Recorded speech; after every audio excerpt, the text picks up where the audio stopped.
What's up, everybody? Welcome to episode 4 of the Aurelius Monologues. I am Karma Aurelius. As always, be sure to hit that up like really quick for me. If you're not a subscriber, please subscribe. There's going to be a lot of new content coming out in the coming weeks and months. I hope everybody is doing okay with the coronavirus quarantine. I know we're all bored. There's a lot of traffic going on the internet right now, and no different than anybody else. I guess I'm taking advantage of the quarantine and the time to focus on other hobbies and passions. For this episode, I wanted to talk about free speech. In particular, the importance of it, and I feel like where we are right now as a society and as a country, we've kind of forgotten the first rule of Fight Club, which is that your speech shall not be infringed upon. We've migrated into this weird victimhood culture where it's all tribal. Everybody tries to get down to their lowest common denominator and to find a reason to be offended about anything. If you're a conservative like me, you've probably noticed a very troubling trend that's going on platforms like Facebook right now. Seems like it's going on Twitter and a few others. I don't have a Twitter. I may create an account at some point. Mostly to me right now, it just seems like it's a way that celebrities get themselves in trouble. So I don't quite know if I need a loaded gun like Twitter yet, but we'll see. But I don't know if anybody else has been noticing this, but you can't even post anything right now, it seems like, without the morality police and the fact checkers from Facebook yanking your stuff and calling it spam. And I believe, and I started by saying that we're going to talk about the First Amendment today and the importance of all of it. This is a classic example of how we are slowly eroding our rights on things like this. And I understand platform versus publisher, and I'm not here to have a legal argument about Facebook today. I'm speaking way more to the bigger idea of it. And this is the lesson that I wanted to share. It has served me well my entire adult life. I hope that maybe you can find something within it that makes sense to you. So, when I was in college, I was a political science major at the university that I went to, and this was I think the end of my sophomore year. You're starting to get into your advanced 300 and 400 level classes at that point. This was one of the first upper level ones that I took. It was a class called Law, Power, and Society. First time to have this particular professor. Admittedly, for full disclosure, I've definitely covered this at this point since we're on to episode 4, but I am a self-identified Republican. I am a conservative. This professor had very liberal political leanings, so you can kind of see where that was headed from the get-go. But I'll tell you, before I tell this story, that man was one of my most influential mentors. He was my advisor from that class all the way until when I graduated. And that also speaks really quickly to the idea that liberals and conservatives, we still have more common ground than not. I think we just get hung up on the differences, and it automatically, like I said, just devolves down into blood sport and the Hunger Games between us and trying to eat each other and kill each other off. But the man, this is day 1 of the class, and everybody is sitting there with their pen and their paper. This was before the laptops were popular, I guess. And he told everybody, put the pen and paper down and just listen to me. And he said that he wanted to explain his viewpoint on the First Amendment and why it is so important. He gave us some backstory about him. He was of German descent, and not only German descent, but Jewish descent as well. He told us that his family, a lot of them were wiped out during the Holocaust. Only a few of them made it off of the continent, made it over to the United States. Go forward another generation or two, and that's how he got he got to where he is. He's sitting there talking about the atrocities of the Nazis and the fact that they killed most of his family during this little history lesson, and the room is just dumbstruck.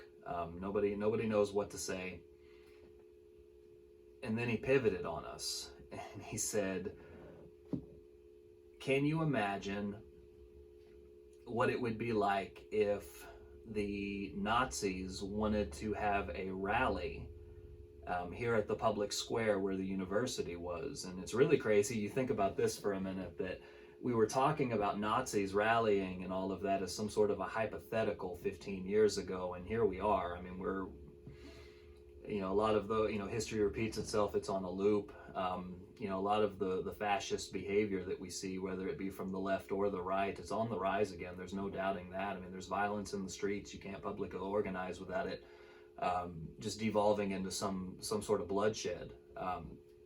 But he asked us, he said, can you imagine what it would be like if the Nazis wanted to rally here downtown? And immediately everybody was upset. They're like, absolutely not. And he's like, well, what would you do? What would you do to get in the way of that? And people were like, well, I'd protest. I'd go, talk to city leaders. I'd do anything that I could to shut them up. He let everybody say their piece. And then he said, I would let them rally. And again, just, you could have heard a pin drop in that classroom when he said that. The contradiction immediately that you think of in that, about these people, this ideology literally killed your family, but you would support them being able to assemble in public. And what he said was, obviously he himself, he would never condone such a thing. He would not participate. He would not attend. But he did not dispute the necessity. What he explained about the First Amendment is that the founding fathers, in their brilliance, understood that the first rule of the new republic had to be that we had to allow people free speech without the government shutting it down. And think about it for a minute, about why would they think that that was so necessary? Well, think about what they were escaping from a monarchy that suppressed all sorts of, anything that the government didn't agree with was labeled as, seditious and treasonous. Basically, you couldn't speak out about anything. And what the founders inherently understood is that when people are not allowed to vent, when they are not allowed to gather and voice their frustration or their opinion on something, when you force them to go underground, basically, that's dangerous. The minute that you start telling people to shut up, it's a pressure cooker. And by his mind, he said that as long as they are peacefully assembling, that's the genius of the First Amendment, is that if we allow people to voice their opinions, good or bad, it doesn't matter what you or I think about it, but as long as they are allowed to, I guess you would call it, speak their truth, that pressure valve built into our entire system is what keeps the peace. And then you fast forward that, and what I'm getting at is that I'm very troubled as a Republican to see what has happened since the 2016 election. You cannot even wear a basic red hat in public without having to be worried that you're going to get your ass kicked in a Whataburger, or even worse, that your kid is going to be the one that gets jumped on the school bus. And for anybody laughing and saying, well, that seems extreme, no, those things both happen. That's an easy Google for you if you're unaware of that. You can't put a Trump Pence sticker on your car without having to worry that somebody's going to vandalize it. And even scarier, you for sure don't want to put the sign out in your front yard because your home will get vandalized, or something worse. And if you don't know what I'm talking about there, go look up what happened to Tucker Carlson's family with Antifa showing up at his house. We had that crazy unhinged leftist that shot up a baseball field. I think that was in 2016, right after Trump was elected. Or maybe that was going into 2017. Forgive me if I've got the date wrong, but you remember what I'm talking about. Representative Steve Scalise from Louisiana almost died. Multiple people were shot. my point is that to the left, you are making it very difficult to want to play nice right now. And I began by saying, look at what Facebook is doing by censoring conservative free speech. Look at what Twitter is doing by censoring conservative free speech. Look at your political leaders like Maxine Waters up there telling her crowd, if you encounter a Trump supporter, get a crowd around them. Tell them they're not welcome. It's manifesting itself in violence. I think a month ago we had there was a voter registration going on for Republicans, and some lunatic tried to run over the Trump supporters with a van. The media barely said boo. If that's not enough for you, look at the behavior of the radical left right now. If you're unaware, give it a Google and just look at footage of Antifa in places like Portland and places like Seattle, what they did with New York City, where they mobbed on the subways and attacked the police. My point to all of it is that suppression comes from both sides. Obviously we all like to live in our echo chamber. We want to tell the other one to shut up. We'd prefer just not to be able to hear them. You don't understand that by acting in such a fascist way, you are just priming the powder keg for something a lot worse that's going to come back your way. And please understand, I'm not pretending that Republicans have never done anything bad in their lives, or that they've never been violent in the streets or anything like that. That's not what I'm saying. But what I am saying is that it would appear that it's coming predominantly from one side right now, and it's not mine. The day that you can show me a bunch of Trump supporters ganging up and beating up on a liberal because they support a Democratic candidate, I'll be willing to revise what I'm saying. The closest that I'm aware of that any of you have is Jussie Smollett paying a bunch of people to stage a fake hate crime. It's only one side that feels comfortable getting violent in public right now, that feels comfortable telling the other one, you need to be quiet. And what I'm getting at is, I go all the time back to the lesson of where we started with this from the professor. And what did he say? Even if the most evil ideology is out there in public, as long as they've got their permits and they're not hurting anybody, you need to leave them be. The First Amendment is the bread and butter. I mean, literally, there's a reason they put it first before anything else, even before arming ourselves with the Second Amendment and the firearms. They understood that if we cannot have free, open, civil discussion and debate, the monsters grow in the darkness. And so what I'm getting at with all of this is that for everybody, I think that we need to take a big step back. We need to take a deep breath. We need to think very seriously about the way that we engage each other in a public discourse. And what better time to be thinking about it while we're all on lockdown, on quarantine for the coronavirus, to think about how do we want to behave differently when we're allowed to interact again. And I know that what I'm saying, it's probably a bunch of pie in the sky. If I'm being really honest, I suspect that as soon as the panic is over, we're going to be right back where we were before, attacking each other. But I sincerely hope that messages like the one that I'm trying to put out there to all of you right now, I hope that it's hitting. Think hard about where we are as a society. Think hard about how we treat other American citizens. I mean, the thing of it is that, the Bill of Rights and all of that, it doesn't say Republicans or Democrats, it says all of us.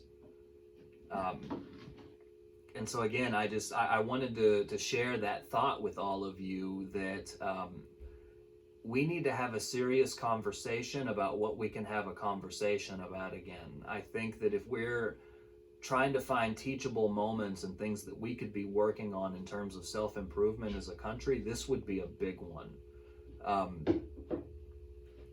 Every time that you see a story about Trump supporters being attacked in public, and when I say attack, I hate the word attacked has completely lost meaning. We say when somebody says something that we don't like on Facebook or liberal, they attack, or on Twitter, they attacked me. No, I'm talking about actual violence. I'm talking about suppression of free speech. If the message is hitting, share the video. And like with most things, it's not so much about me trying to shame somebody or to build up another one. It's just me calling balls and strikes the way that I see them. America is the most beautiful experiment the world has ever seen, but it's fragile. The rules were established the way that they were because they work. The republic will not remain if we start disregarding the rules. And so what I am saying is that regardless of where you're coming from, you need to be supporting free speech for everybody. You need to be allowing people to say what they want. And more importantly, if you disagree with them, engage them in a meaningful way and have a conversation. If you come to the end of it and nobody changed their mind, that's okay. But if we didn't throw punches over it either, that's even better. That's exactly what the First Amendment was built in for, is that people should be able to feel free to speak their mind without having to be afraid of some kind of backlash. In particular, I keep coming back to it, but it's the pattern of violence that bothers me. And then you go a step further and you ask, well, how can that be? You know, I gave you a couple of examples so that I'm backing up what I'm saying, whether we're talking about Maxine Waters telling people to attack the Republicans, we're talking about a guy running over Republicans with his actual van a month ago, or we're talking about a couple of years ago when that guy shot at a bunch of Republicans. Every time that you hear, you know, some jerk off like Johnny Depp talk about how he wishes that there was another actor that would assassinate the president, or you see Kathy Griffin holding up a Photoshop severed head of Trump that's all bloodied up, or, you know, Jim Carrey running his mouth. And this is a complete aside, man, I used to like Jim Carrey, but what an asshole that guy turned out to be. But hearing him talk about fantasizing about wanting to beat Trump to death with a golf club, that kind of nonsense. I mean, those words and those actions, if it only stopped there, I wouldn't be so concerned. But your people and your supporters don't seem to be able to act right. You know, we talk all the time, the liberals like to use this phrase, the dog whistle of racism, right? They always say that anything that Trump says is really him signaling with a dog whistle that there's something untoward that he's really meaning. It's ironic to me that if a dog whistle can only be heard by the dog, and it's the media and the liberals that supposedly hear all the racist stuff, would that not by definition make them the racist? You see what I'm getting at?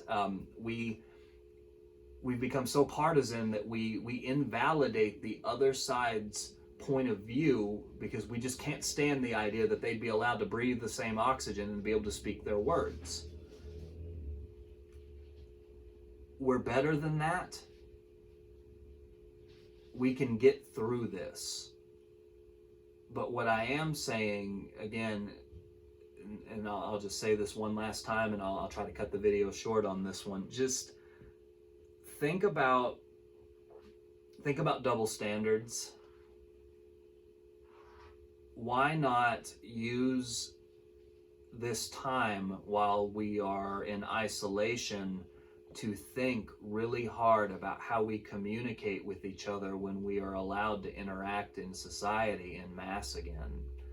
I mean, I'm not going to go, you know, full John Lennon with an Imagine song here and say that everything's going to be fine, but I am saying that we could do a lot better. Once more, thank you very much for taking the time to watch and listen. If you're still with me, be sure to hit that up like, be sure to hit the subscribe button. Also, be sure if you've got a Facebook to check out my site, the Aurelius Monologues. Thank you all very much, and please have a good rest of your day.